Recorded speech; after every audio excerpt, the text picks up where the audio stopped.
প্রশ্ন 1, নামাজ ইসলামের কততম স্তম্ভ? এ প্রথম, বি দ্বিতীয়, সি তৃতীয়। সঠিক উত্তরটি হবে অপশন বি দ্বিতীয়।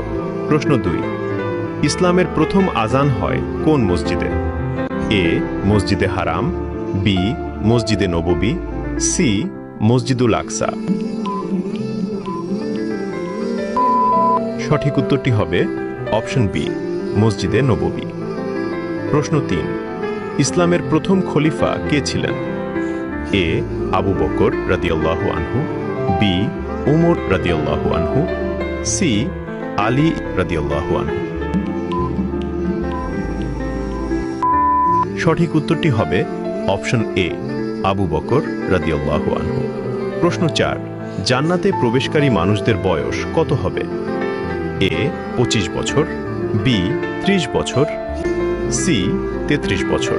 আপনি যদি একটি প্রশ্নের উত্তর পেয়ে থাকেন তাহলে কমেন্টের মাধ্যমে শুকরিয়া আদায় করুন আলহামদুলিল্লাহ। সঠিক উত্তরটি হবে সি 33 বছর। 1 মিনিট সময় দিন, স্কিপ করবেন না। রাসূলুল্লাহ সাল্লাল্লাহু আলাইহি ওয়াসাল্লাম বলেছেন, মানুষ মৃত্যুবরণ করলে তার সব আমল বন্ধ হয়ে যায়, 3টি ছাড়া: সাদাকায়ে জারিয়া, উপকারী জ্ঞান এবং নেক সন্তান। সুবহানাল্লাহ। এই উপকারী জ্ঞানটি শেয়ার করুন। এই জ্ঞানটি শেয়ার করার মাধ্যমে আপনিও সাদাকায়ে জারিয়ার পেতে পারে। একটি শেয়ারই হতে পারে আপনার চিরস্থায়ী নাজাতের কারণ।